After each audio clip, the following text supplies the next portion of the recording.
Hello, hello, hello, hello, hello, ladies and gentlemen. It is your boy HMK, and I'd like to welcome you back to the fifth dimension.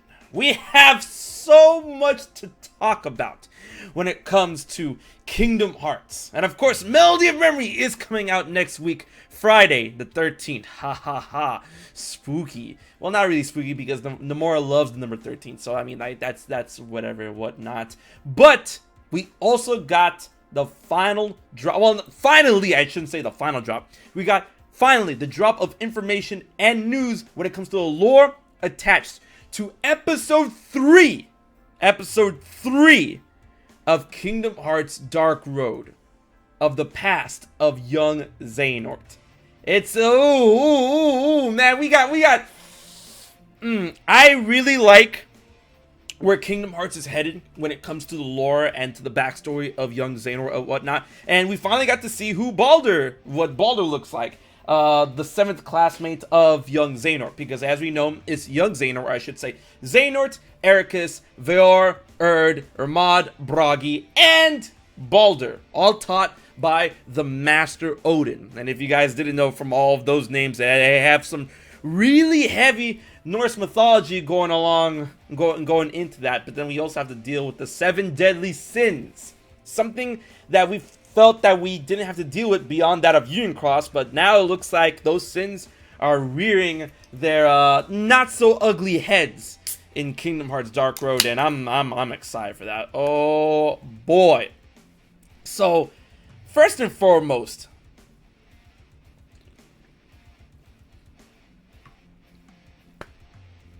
you gotta stay hydrated, ladies and gentlemen. Stay hydrated. First and foremost, it seems that we are getting an expansion of lore when it comes to the cognitive darkness. And what I mean by the cognitive darkness is the darkness that dwells within that of people that seem to have a mind of its own, not really just like an ethereal element of darkness. The beings such as Vanitas, and that is alluded to more of in Union Cross. And we saw it from episode 2 that apparently, you know, the Queen of Hearts from Wonderland seems to be harboring some sort of cognitive darkness. But now we seem to get the idea that each particular cognitive darkness, or the darknesses that we're dealing with and whatnot, have to deal with the 7 deadly sins in terms of not only their personality, but where they want to go ahead and attach themselves to. Because from what Master Odin describes to us in Dark Road, now see, this is the thing about the darkness, right?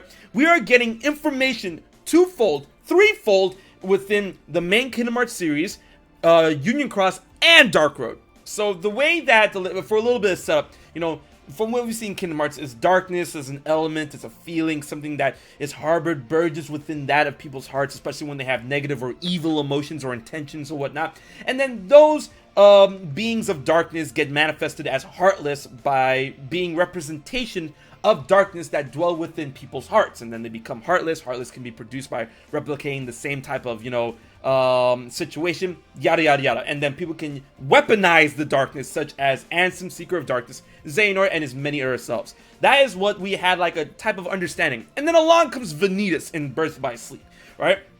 Vanitas was a bit different. Vanitas is not a heartless, definitely not heartless, but it was a manifested living darkness that came out of Ventus that also was able to wield the Keyblade, and then through Ventus produces the Unversed, and that was a whole other shebang, something way different from what we came to understand the darkness up until that point. Now that was wildin'.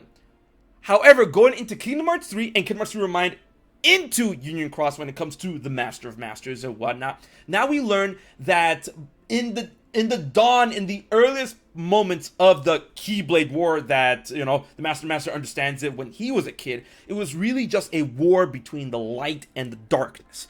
And at that point in time, way back when, like predating the age of fairy tales, the darkness took on forms unlike you or me. So they looked very human, although they should not be considered as human, right? That definitely goes in line to whatever being Vanitas is. And Vanitas is one of those beings that I like to call the cognitive darkness, because as we've seen that in Union Cross, the darkness, the one that dwells within Ventus, or seemed to have dwelled within Ventus, the one that struck down Strelitzia, the one that seemed to be helping Maleficent, is able to move, think, plan, be, right? So that is one understanding that goes in line with what the Master says and what we saw Vanitas was in Birthright Sleep.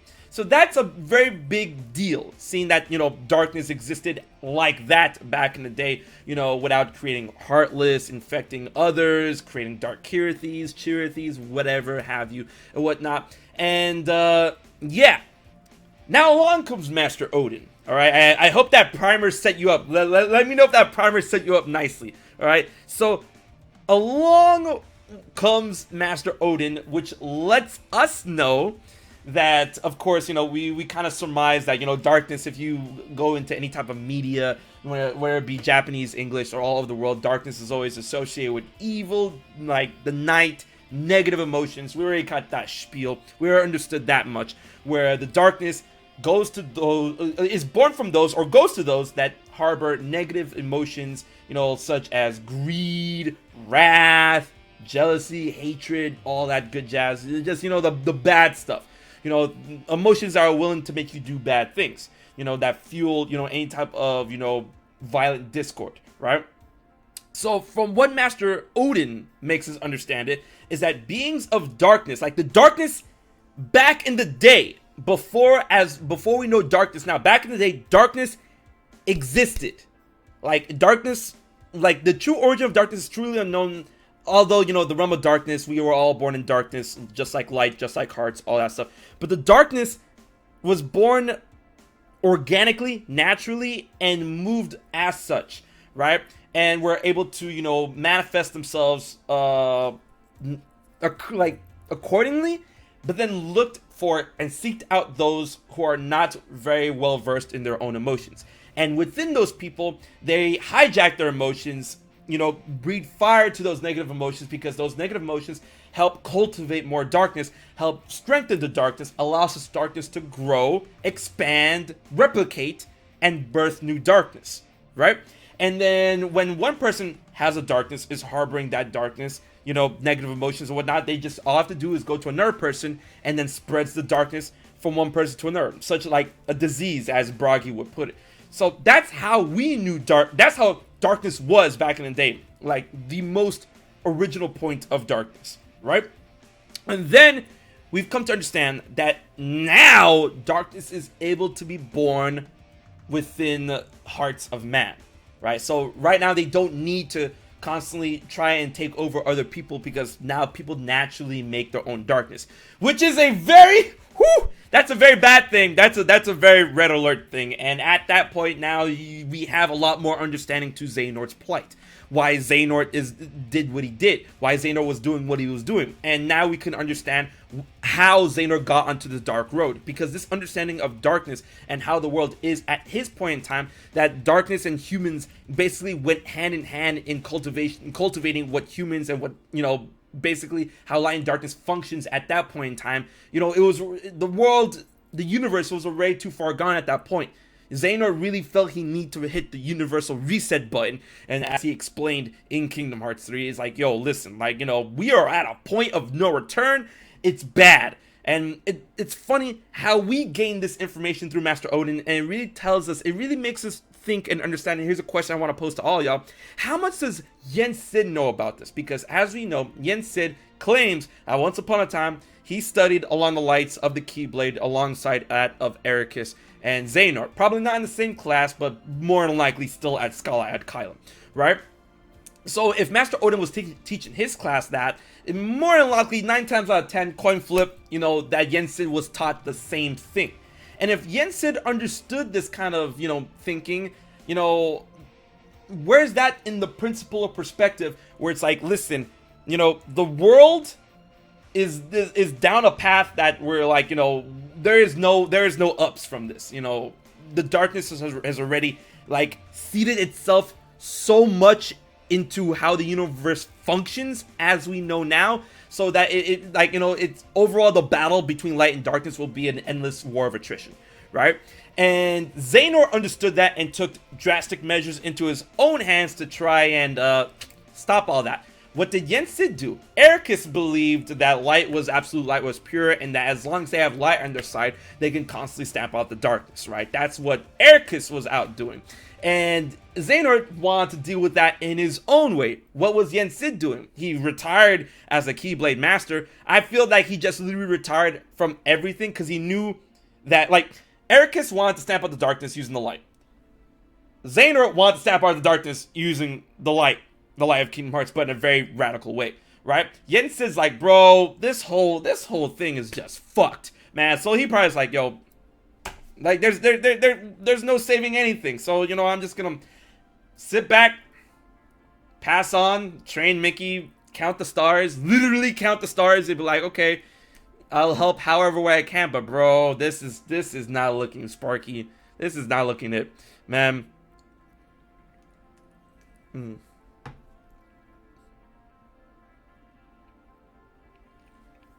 Oh my god.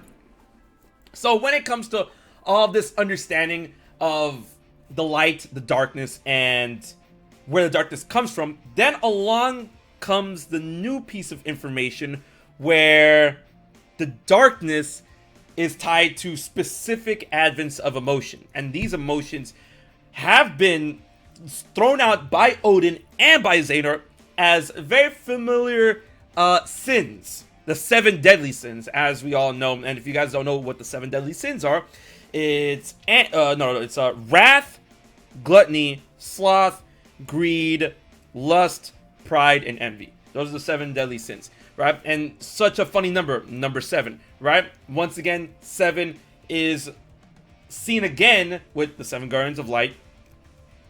Funny. But also, the Foretellers, Lushu, and the Master of Masters, right?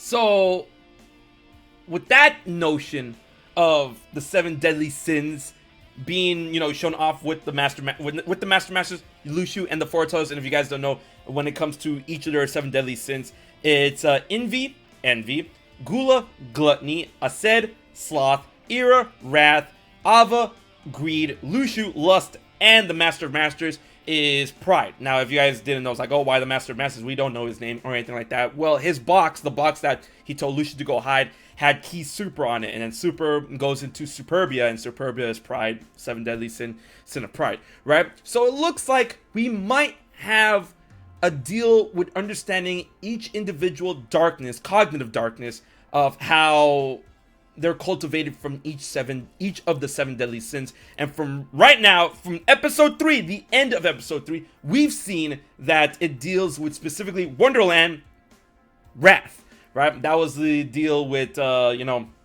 the Queen of Hearts. She's angry, she's wrathful, oh my lord, she's all over the place, right? So that's one piece of understanding when it comes to, the 7 deadly sins. But then one thing that we had a conversation on the last stream about this, which was really interesting, is that since obviously Wonderland, and we go off through Union Cross, because Dark World looks like it might, you know, deal with the worlds of Union Cross, which are the worlds that we've seen with the OG Princesses of Heart from Kingdom Hearts 1 onward. Kingdom Hearts 3, you know, we got new Princesses of Heart afterwards.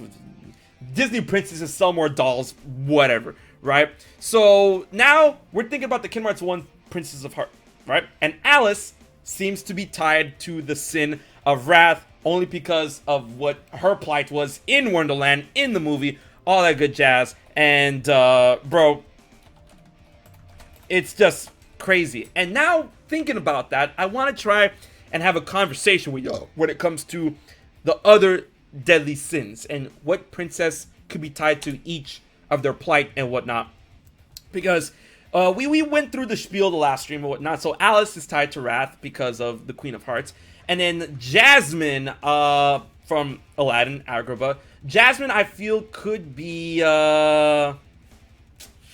it could be, you know, I want to say lust because, you know, what's his face, Jafar. Ooh, yeah, he was lusting after Jasmine. Ooh, like he really wanted. I mean, there was an argument made for greed and whatnot.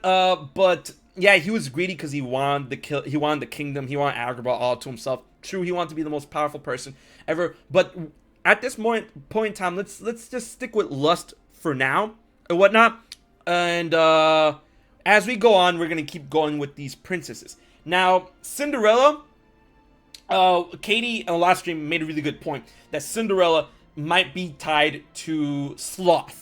At first, I was like, greed, envy, envious of Cinderella, envious, greedy because Lady Tremaine, married her way into the fortune and they squandered it, blah, blah, blah, blah. But when you think about it, Cinderella works all day and night, Cinderella, and the stepsisters, all they do is just, they sleep, they lounge around, they wallow in their own sloth. Same thing with Lady Tremaine. They do nothing for the house. Right? Cinderella's the one who's doing all the work, so I want to feel that, given Cinderella's situation with Lady Tremaine and the evil stepsisters, that Cinderella may be tied to sloth, right? And so that's the thing. Cinderella herself is not sloth. I'm not saying the princesses are tied to sloth. I'm saying the situations of their plights are tied to the 7 deadly sins. Alice had to deal with the Queen of Hearts, right? Angry, wrath, there, 7 deadly sins. Cinderella had to deal with Lady Tremaine and the evil sisters who made her do all the work while they lounged around, sloth. Jasmine had to deal with Jafar, who lusted after her, literally, but then argument can be made for greed, so that's it. Now, obviously, this is unanimous, bro. This is like there could be arguments made for other princesses of other 7 deadly sins, but this is unanimous when we come to Snow White. Snow White is envy. That's case in point. Stamp. It's done. Envy. Like, come on. Mirror, mirror on the wall. Who's the fairest one of all? Oh, you, my queen. Except for Snow White. And then he's just like, oh, once I get rid of Snow White, I'll be the fairest one of all. Easy, right? So, Snow White is envy. Now, as we get to Belle, Beauty and the Beast. I want to say that, how do we see Gaston? How do we see, oh, what am I, pride! It's pride! What am I doing? Gaston's like, look at me, I'm prideful. And then even Beast, the whole reason why he got into this mess is because it's like, wait, pride, vanity, yeah, vanity, pride. Yeah. So, I mean, a little bit, but Kyrie, the deal with Kyrie, is gluttony, alright? And like I said before, I see a lot of you guys in the chat, you guys are getting confused, like I'm saying that these princesses harbor the sin themselves. No, it's their plight that is attributed to the sin. I mean, they're princesses of heart, like they're pure light. So I mean, like, no, why would they be sinful? No. So Kyrie, I have to deal with gluttony only because of her situation as a child. The reason why she got into this whole mess is because of Apprentice Xehanort, TARawson, who was a glutton for knowledge, a seeker of knowledge. He would go through any lengths to keep his hunger for knowledge alive, to keep sating his hunger for what he wants to know, he wants to learn and stuff. And he would go through any lengths. He experimented on children, he experimented on Subject X, he experimented on himself. He was willing to kick out Ansem the Wise to the realm of darkness. He was just more. I need more. My knowledge, I need more. And that's even rooted in Xehanort, in TARawson, Old Man Xehanort, in the secret reports. So Apprentice Xehanort, the whole reason why Kyrie's in this mess is to deal with his gluttony for knowledge. So Kyrie has to deal, I feel Kyrie's sin has to deal with gluttony, right? And the thing with Aurora, what sin are we missing when it comes to Aurora? Because when I went to Beauty and the Beast, because I feel Beauty and the Beast fits a lot more with pride, especially with Gaston and the Beast himself, right? But when we go to Aurora and Enchanted Dominion, Sleeping Beauty, whatnot, Maleficent, sloth could work for endless sleep. Like, she was put in a trance, and Maleficent's the one who put her in the trance. And I was thinking pride as well, because Maleficent is very prideful in her power. She is very proud of her power. She got mad. She takes any type of and any type of the slightest slights against her, and she's like, oh, let me show you the true power. Like, now you have to deal with me and all the powers of hell. Like, you know, like, she was like, rah, power. Wrath, we already saw Wrath. We already saw Wrath with Alice, right? So, for that's weird, you know. I'm just thinking, nah, Envy is already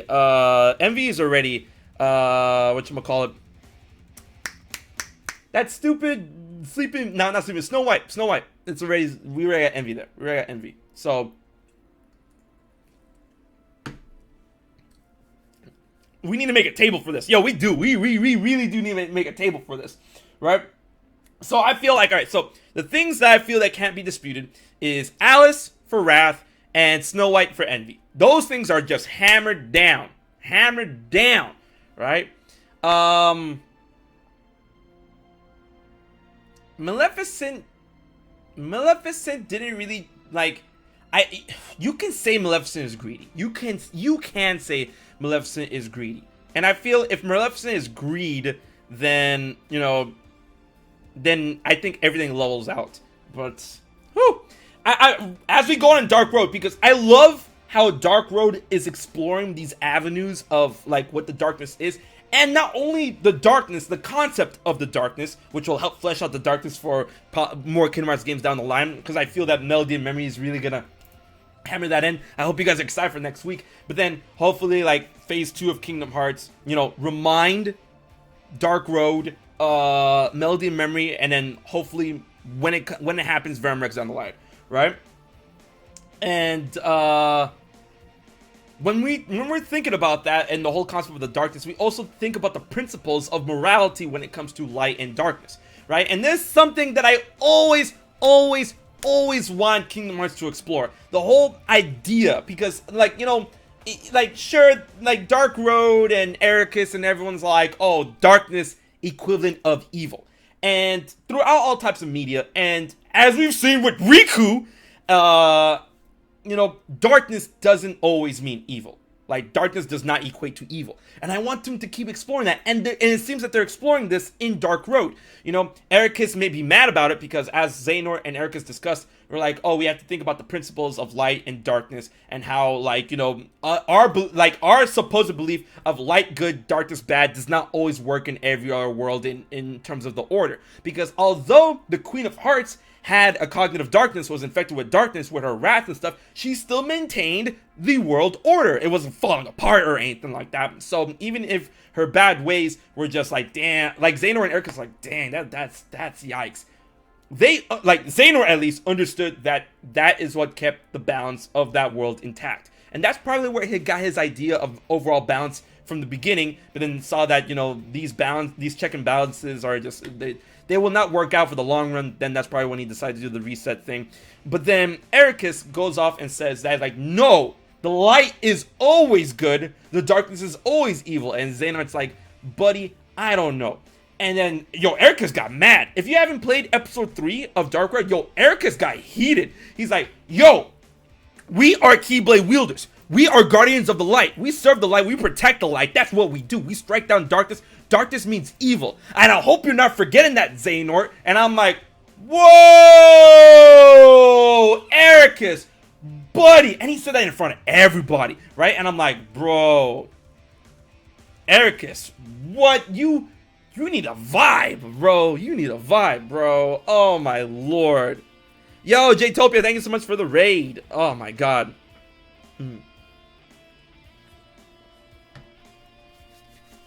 Hey, what's up, HMK? Been a fan a while. Love your content. See you often on YouTube, but this is my first time on Twitch. Welcome to the 5th dimension. I'm ready for Melody and Memory. Are you planning to get physical, digital, if any, PS4, Nintendo Switch? The answer is yes. My hype for Melody and Memory, am I ready? Yes. Am I gonna get a physical, digital, Switch, PS4? Yes. Yes. Because I'm Kingdom Hearts trash. Like,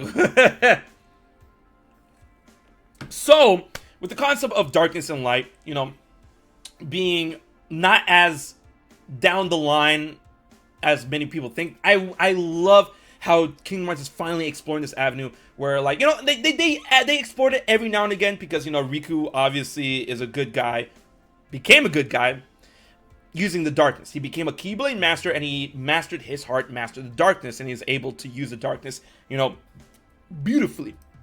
So they did explore that avenue in terms of portraying it through a character, right? But I like words. I like conversation. I like spoken dialogue in which this is being discussed. And I really want Kingdom Hearts games, especially with Phase 2 moving forward, I want them to explore that whole concept of darkness, light. You can be evil using the light. You can be good using the darkness. Light is not light is not the equivalent of good. Darkness is not the equivalent of evil. You know, if you think about it, all this like talk about light and darkness, darkness welcomes everybody. Darkness is open to everyone to use. Light is a lot more selective. Light is a lot more selective. And when you think about it, there's a quote. If I was in a Kingdom Hearts game, this is a quote that I would say straight to Sora's face to try and shatter his whole world, right? More war, like every war, all wars have been like thrown out in the name of light than it has been in the name of darkness. You call Kingdom Hearts the heart of all worlds? No, Kingdom Hearts is the heart of all war. And that's one thing you have to understand. More people fought over the light than the darkness. Light is selective, darkness isn't. You know, I want them to explore these avenues. I want them to explore this the philosophy of light and darkness, and the morality and principles that is tied to both.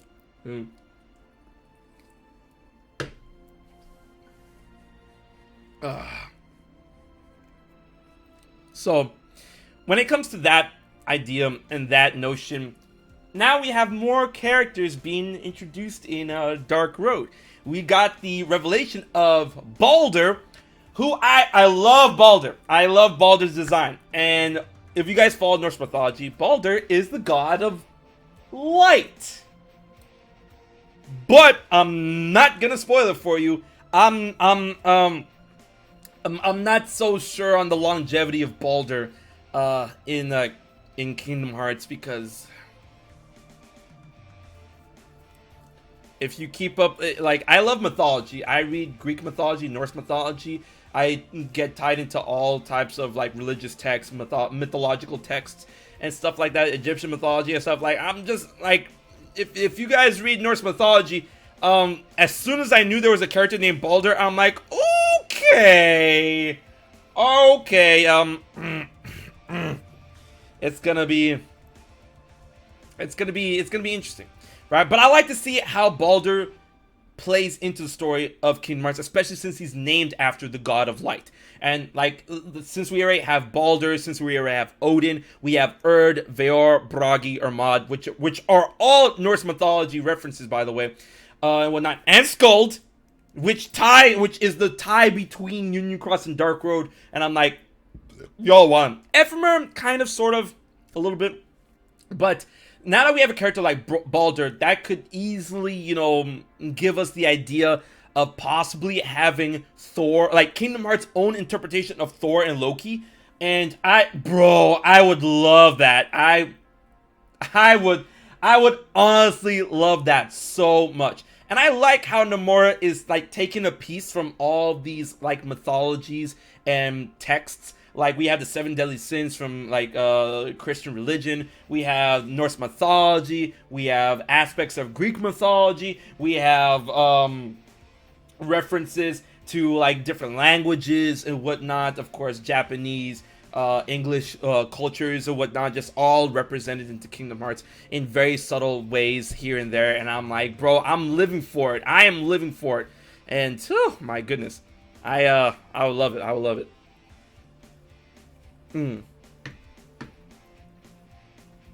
Man.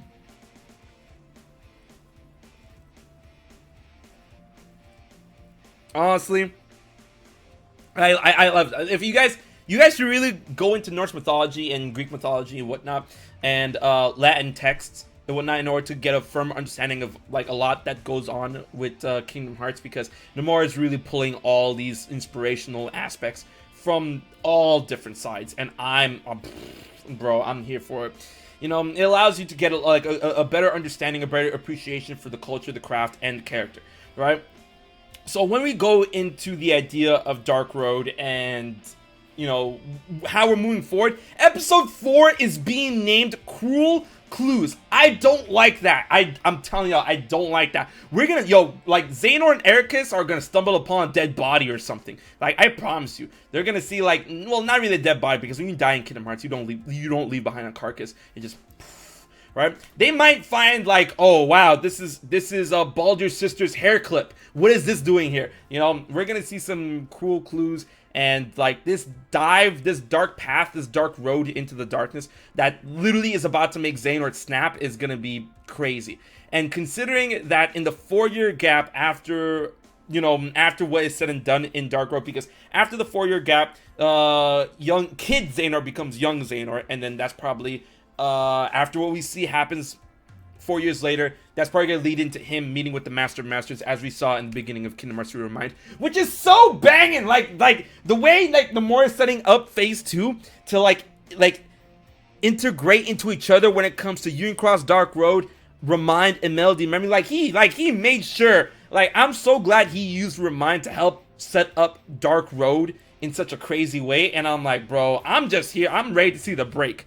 I'm ready to see how how Daybreak Town becomes Skull-Eyed Column. I'm here for the break. I want to see the break. Give me the break, right? And you know, with those individual characters, well, we don't know who they are, but we see Xehanort mourning 4 gravestones, right? So I mean, we have to have an idea that might be 4 of his 5 other classmates, not including Ericus, because we've seen that Ericus is still alive there in the graveyard. So, you know, like, who's the one that's gonna live out of all of them? There could be there's an argument that could be made for 3 of them, right? And the 3 main arguments when it comes to these characters and their naming conventions is that we could see Baldur survive, because haha hee Baldur name throw you off, and then we didn't see Baldur up until now. So I mean, maybe Baldur lives, maybe not, right?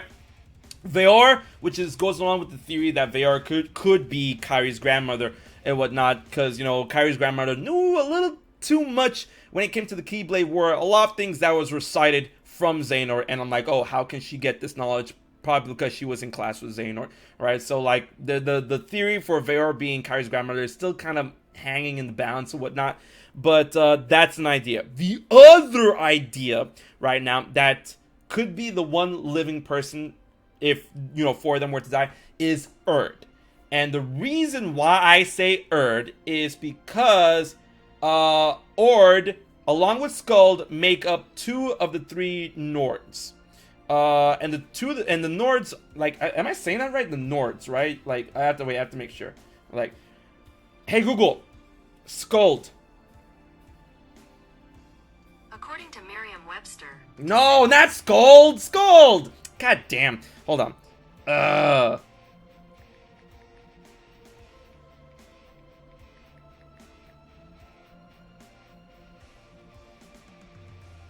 Norn. Yes, okay, cool. I said it right. Norn. So Skuld and Erd make 2 of the 3 Norns. And the Norns within Norse mythology are the beings, sisters, depending on what you read, that control the fate of mankind, right?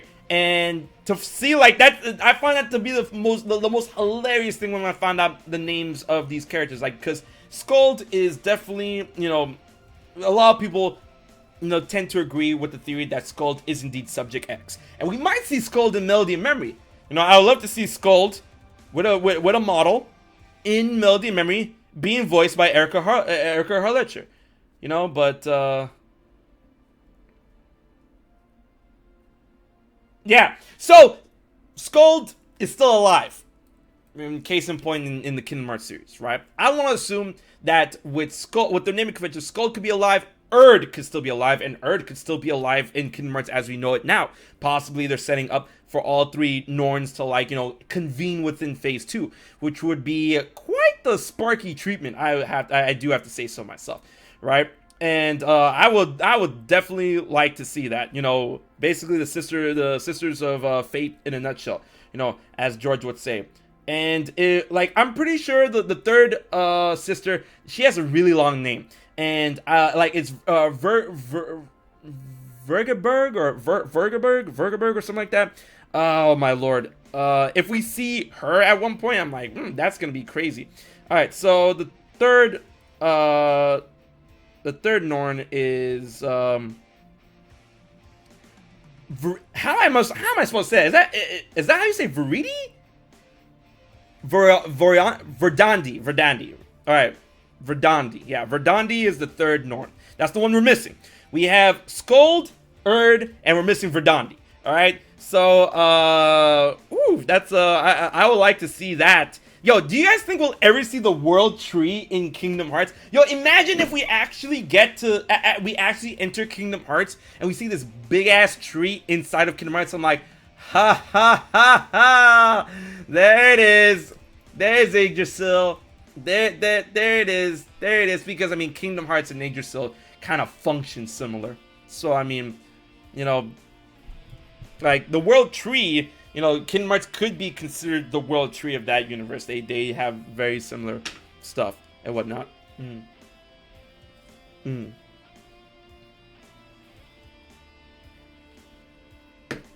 Verdandi could be missing from Dark Road, but no, I don't know, because I think this is what Nomura is putting down. I don't think Verdandi is the one of the missing upperclassmen, because it's very particular. Like the deal with the Sisters of Fate, the three Norns that control the Fate, they deal with past, present, and future, right?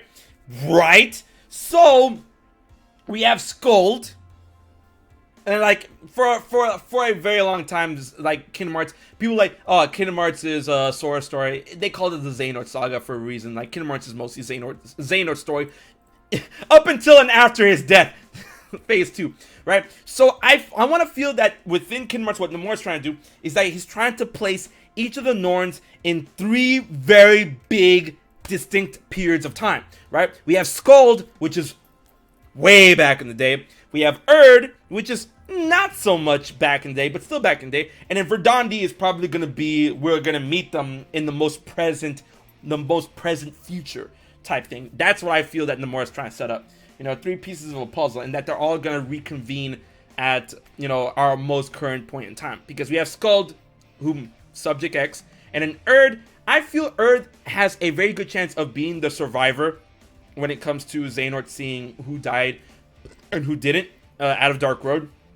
And then we'll see Erd later on. And it'll be so funny, because, I mean, like, come on. Like, Erd and Xehanort seem to be, like, around the same age. I mean, like, they're all, like, I want to assume that they're all the same age because they're in the same class. And there is the concept of upperclassmen, right? You know, even though, like, Vor is small and Xehanort is, like, Xehanort and Ermad are, like, big, beefy. Like, you know, they're all in the same age and stuff like that. So if Erd survived and are the same age of Xehanort, you know, Xehanort in class is 15, 4 years later, 19, and then as we see him in Kingdom Hearts 3 Remind, he's like pushing 100 or 100 plus and stuff, like 80 plus. Like, all right, so like 99, yeah, 99. Wait, it was an 80-year gap or a 70-year gap? It was an 80-year gap, right? So like, you know, he met the Master of Masters at 1920, so he was literally like was 100 in the Kingdom Hearts Remind and whatnot. So if Xehanort was able to do it, like Xehanort survived and Xehanort was able to do it, Erd couldn't live that old.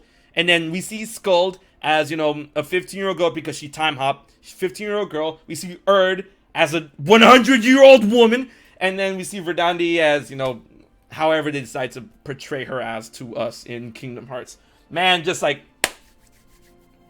Yzora's girl could be the third sister. Don't. But I mean, she's kind of dead, but not really.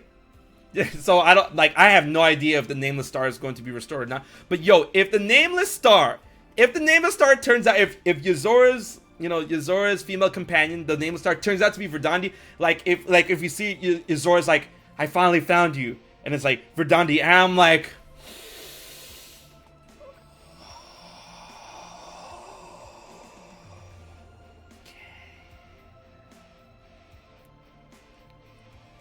Don't do it. Don't do it. Don't do it. Don't do it. Don't. No, no, no. No, no, no, no, no, no.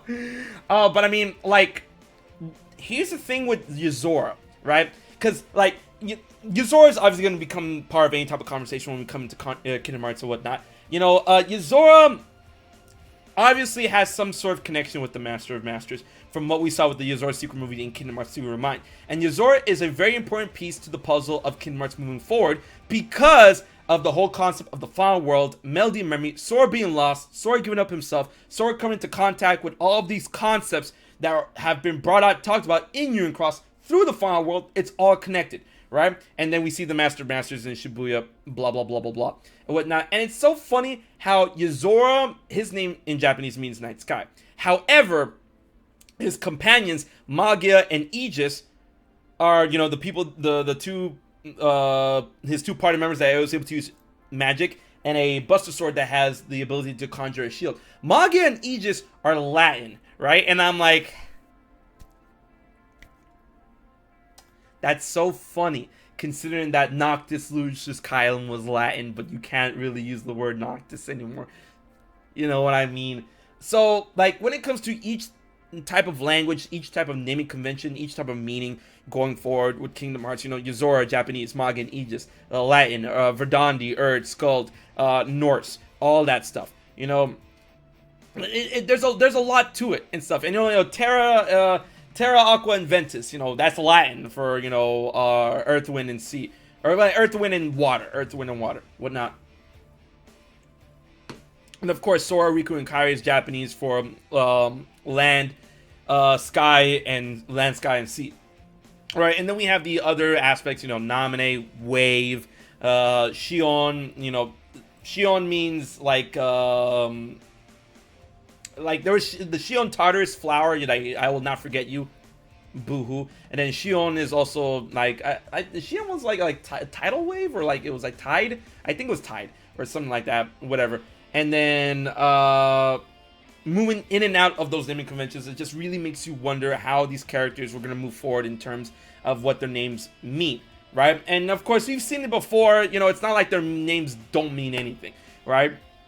Especially with Sora, you know, we all, like, all worlds share the same sky, one sky, you know, they all share the same savior. Like, Sora is their sky, Sora is their deep blue, the sun that will rise in the horizon, giving them hope. That will take away the night sky. Yuzora. Ooh, it's gonna be crazy, bro, man. But in all those aspects, I feel that Dark Road is doing a really good thing in terms of not only fleshing out Xehanort, but fleshing out the universe that is Kingdom Hearts, right? Because, you know, the way Kingdom Hearts has been structured, the way Kingdom Hearts goes in terms of Sora as a character. You know, of course, Sora is not the only character we played in when it comes to the 3D, you know, Kingdom Hearts games. We play as Riku, play as Roxas, play as Terra, Aqua, Ventus, so on and so forth, right? But with the way that Kingdom Hearts has been introduced to us, with Sora as the main character, you know, of course, there are secret reports, there are things that you can click on and read, but when it comes to characters trying to teach Sora things about how the world works, we all know Sora. Sora's our boy. But he has the attention span of a spoon, right? This man falls asleep when they're talking about computers. He doesn't know how to add. He has trouble spelling. Like, I love Sora, but he's a whole dumbass, bro. So like, I love him, and he's a great boy and whatnot. But when you have a protagonist like that, you can only be taught so much naturally through the game without trying to figure stuff out yourself, right? But now we come with other games such as, you know, Birth by Sleep, you know, Terra, Aqua, and Ventus. They were students. They were taught a lot about how the worlds work, the world structure, and whatnot. We have Xehanort in Dark Road, you know, literally in class with classmates, and Xehanort is a very, very intelligent individual, and he's being given the spiel about how the world works, and a lot of the times he's actually telling us how it works, right? And, you know, not only with Xehanort, but what we see in Union Cross, you know, with the Master of Masters, the Foretellers, giving us understanding of the world. Like not Xehanort, but Ansem said it himself from the beginning of Kingdom Hearts 2 Sora, where he's all like, you know, this world has been connected, tied to the darkness. You know, you understand so little. And then Sora's like, I'll show you. I'm gonna go out and learn what's out there. And I'm like, and it like answers a meaningless effort. And I'm like, I mean, Sora was able to surmise the good. He was able to figure things out. Like, you know, he was able to figure things out that other people weren't able to do, because he's naturally gifted in the point of having a welcoming heart, a warm, loving heart. You know, he's able to see the good in everyone, see the good in everything. He's able to see a heart in everything and make it real, right? So he has that own natural understanding and power and stuff like that. But when it comes to like nitty-gritty explanations, he's kind of like, I don't know about that, but I know in my heart that there is a light that will never go out. You know, I understand that you think darkness is a power. You were so busy, you know, looking for the shadows, but you forget about the light that casts them and stuff. He has a massive understanding of relationships of the heart, how the heart works, how it should work, and how, of course, the Keyblade works in terms of, you know, everything. When it comes to like the pseudoscience of Kingdom Hearts, then yeah, he's all the pseudoscience and the natural order of things. Then he's all like, but when it comes to like, you know, he has a very good moral compass, right? So that's a great thing. That's a wonderful thing. That's a beautiful thing, right? But like almost every other character in Kingdom Hearts is like a grade above Sora's intelligence. I don't count Pete. Pete's a Disney character. I don't count Pete. Like, ooh, I don't know. So Pete does not count. Like, if Pete counted, then I'm like, okay, yeah, maybe Sora is like competing with Pete and stuff. So you shouldn't be trying to clown on the dude for not being able to tie his own shoes. You don't even have laces. You have zippers. Like, oh my god, man. Sora's got emotional intelligence. Yeah, that's the best way to put it. Sora's got high emotional intelligence, which is good. It's another, what's the word I'm looking for? It's another not trait, not gift. It'll come to me later, but you guys know what I'm talking about, right? Like, you know, he's got his own he's got his own merits, his own weapons. Like, God, brain farm, not quirk, not trope, not that, you know, or whatnot. But it'll come to me like a quality, like an asset, right? He's got his own he's got his own things going around town or whatnot. But even then, like I like how we're talking about Sora, because as we're talking about Sora, like Sora has so many levels of duality when it comes to separate characters, how he sees himself and then sees the reflection of himself in certain characters. He can see that with himself, with him and Roxas, him and Ventus, him and Riku, him and Yuzora, him and Xehanort, definitely Xehanort, right? And that's why I really want to see Sora's ideology of light, understanding of good, and understanding of what truly Kingdom Hearts is. I want to see that challenged. I want to see his worldview rocked. I want him to have, like, because for the longest, I mean, like, yeah, he's known suffering, but suffering in the understanding of seeing those around him that he cares about false, right? He's seen how everyone died the first time they did the Keyblade War, how Ventus got smoked in front of him, how everyone got swallowed up by the Heartless and whatnot. That's one. You know, he literally saw Kairi get murdered in front of him. That's two, right? He literally broke down crying when he finally found Riku, which, by the way, is I completely understand. For those who are like, oh, why was he crying for Riku but he didn't cry for Kairi? The reason why he cried for Riku is because he didn't know where Riku was. He knew Kairi was safe. He knew Kairi was safe the whole time back in the island. It's like, oh, I know where Kairi Kairi is, I don't have to look for her. But I don't know where Riku is. Riku could be in trouble. Where's Riku? Where's Riku? That's the worrying part. He was legit worried about Riku because he knew Kairi was safe. So that's why he didn't cry when he finally saw Kairi again. When he saw Riku again, he's like, I looked everywhere for you. Like, so I got that. So, like, I got that. So he's understood sadness in that aspect, that respect, right? But I want him to truly understand turmoil in, like, finding out what he thought was absolute in terms of good and evil, not so much, right? I want him to like, you know, break down. I want him to like question himself. I want him to question the Keyblade. I want him to question everything because he's not doing anything. He's like, hey, that's the power of the Keyblade, yo. It's like, Xehanort, you're not that guy, Xehanort. What's gonna happen? Yo, Kingdom Hearts looks kind of angry. I don't know what's going down. Yo, stop this, man. Yo, everyone help me out. We're gonna close Kingdom Hearts. All right, I'm gonna go look for Kairi, guys. Nothing's gonna wear me down. So, like, Sora has not been worn down. And that is one of his innate beautiful qualities about him. But I mean, like, you know, in order for a character like Sora to mature, to be cultivated, to expand, to, you know, move forward, get older and stuff, I feel he needs to face something like that. Like, Riku has definitely faced something like that, but Sora not so much. And I feel that, you know, the ghost of Christmas past, the ghost of Xehanort would be able to, like, definitely put him down that path. Yo, Blue Sports Gamer, thank you so much for the bits, man. I appreciate it, dude. I really want him to be challenged mentally and emotionally in those aspects. And I feel that, like, I talked about this with Benjamin Diskin on our previous Fifth Dimension, right?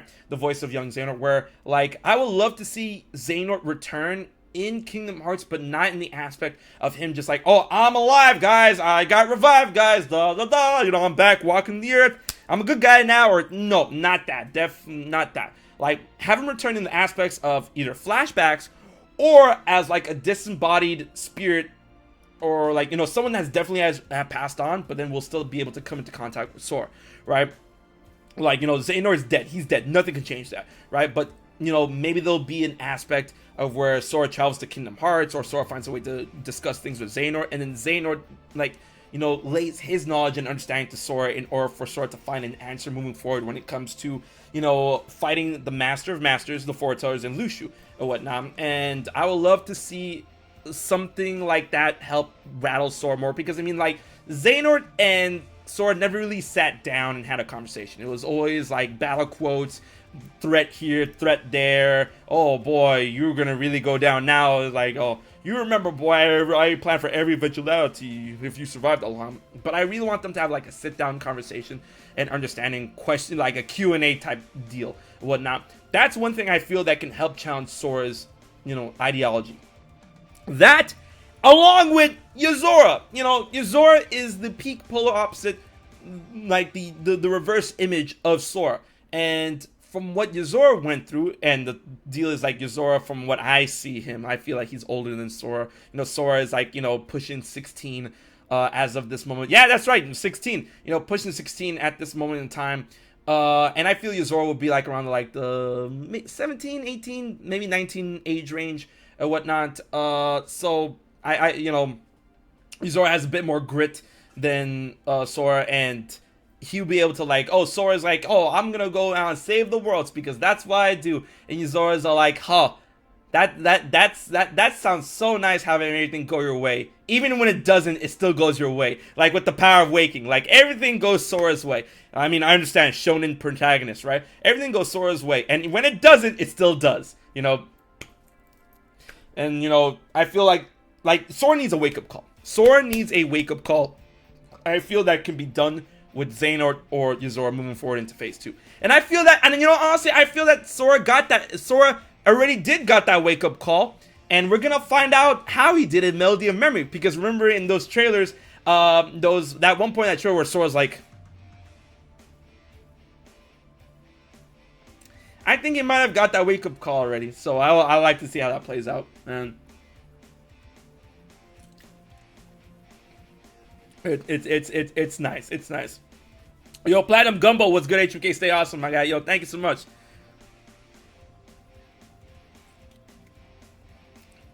So, with that feeling of challenge, with that feeling of darkness, light, and what's going down with Xehanort's understanding of the darkness, what I'm trying to say at the end of the day is that Xehanort had an understanding of the darkness that Sora didn't have.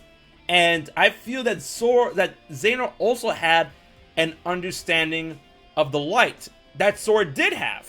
The only thing that Sora had over Xehanort was the understanding of how truly powerful a heart can be when it's tied to others. Because Xehanort gave that up a long time ago. Xehanort, I'm sure, 100%, Xehanort understands that, right? He understands the power of those hearts being tied together and how it can amplify positive emotions, positive power, and the light. But I feel like Xehanort underestimated that, right? He never researched down that path. Once he found that darkness was a key to the answers he was looking for, he just went on to studies of darkness. Like he dumped all research into darkness and got darkness S rank, while darkness S rank, light S rank. Friendships, it was probably like B or C rank, right? And then Sora, darkness F rank, Sora, light S rank, friendship S rank type shit, so I feel that, Xehanort really does have an understanding of the darkness that Sora doesn't, and I want Sora to gain that understanding of the darkness. I'm definitely not saying, don't get me wrong, I'm not saying, oh, Sora using the darkness, oh, Sora becoming evil, bad Sora, anti-Sora, rage form Sora. No, I'm not saying that. I don't want Sora to go bad. I don't want him to, just flip sides or get lost in the darkness, getting lost in the sauce or whatnot. I just want Sora to, mature, emotionally, brain-wise, as a person, to gain that understanding of what darkness is, what darkness could be, that darkness does not equate to evil. Darkness and evil does not equal each other,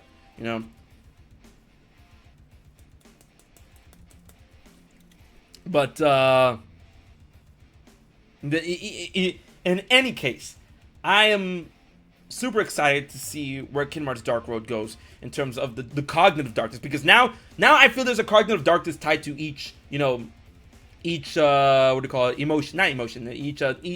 deadly sins, and Vanitas would be definitely the one of pride, but that's the thing. I said this last time. Vanitas was only named by Xehanort. Vanitas did not have a name. If Vanitas truly is the darkness that we see in Kills for Alexia that is hanging around Ventus, if they're the same thing, which I believe is the same thing, I mean, Kingdom Hearts 3 Remind kind of spells it out for you. Vanitas never got a name up until Xehanort named him, right? But with the name of Vanitas definitely going along with Vanity, Vanitas could be tied to the aspect of cognitive darkness, to the deadly sin of pride, of vanity, right? So that's one, right? And I feel like, Wrath, I feel like, how cool would it be to get 7 darknesses? How cool would it be? Bro, imagine, the next phase, Dark Road, Union Cross, Kingdom Hearts 3 Remind, all this shit, the seven foretellers and whatnot, not the foretellers, the Lushu, those masters and whatnot. How cool would it be to get 6 other beings besides that of Vanitas to be in existence? Vanitas is just one of 7. There each is a person, a person of darkness that is literally tied to a deadly sin, and Vanitas is the one of pride, and then we saw the hint of the one of wrath, right? How cool would that be? That would be so dope. And they get their own unversed, they get their own specialized unverse, for Vanitas, Unverse kind of looked blue, really darkish blue or red. So that's his color. That's the color of pride. And the color of wrath is red. And then each of these other darknesses, they have their own Unverse or color scheme to just throw it out and whatnot. How dope would that be? And maybe that's the hint tied towards Vanitas' attire.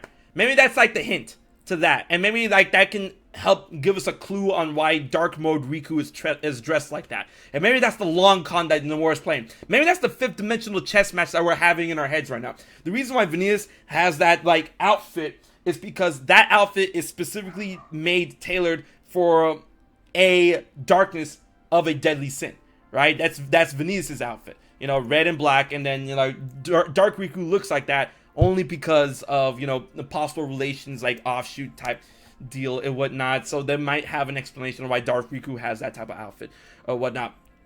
So, like, you know, Vanitas, that he is the darkness of the sin of pride. And then we've seen a hint of the darkness of the sin of wrath. And then go on, so on and so forth. And then those might be the enemies that we fucking face in phase 2. How wildin' with, bro, give it, Nomura. I see it. I'm looking at you with my third eye. It's opening up. I see you. Please, come on. Please. And, like, you know, they can get different names that are tied to the, what do you call it? Deadly sins, like, you know, Master, Superbia, Super, that's pride, but pride, vanity, Vanitas, you know, so, like, it's not like era. We can get some that's like wrath, or like, you know, Rathalos, or I don't know, something like that.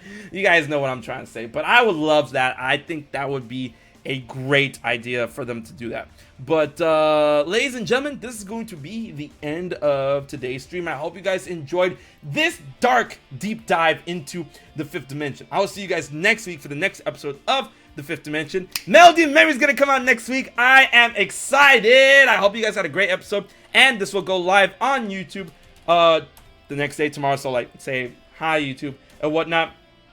And then, but we are streaming in the 5th dimension, and we got many other people streaming on Friday. Oh my lord. So we're gonna show some love to another streamer that is a part of the 5th dimension.